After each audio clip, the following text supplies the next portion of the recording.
வணக்கம். உயிர் டிவி நேயர்களுக்கு தினமொரு திருக்குறள். அன்புடைமை.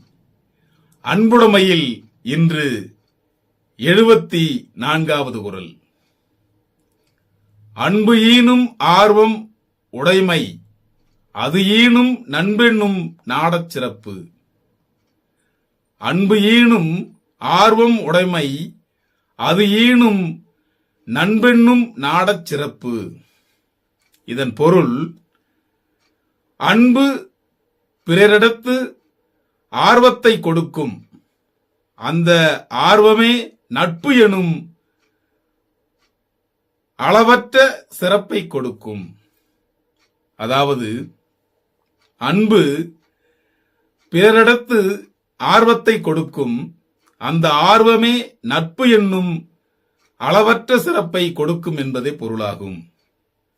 உயிர் டிவி நேயர்களுக்காக தினமொரு திருக்குறள் வழங்கியவர் நான் உங்கள் வா பார்த்திபன். வணக்கம் அன்பு நேயர்களே.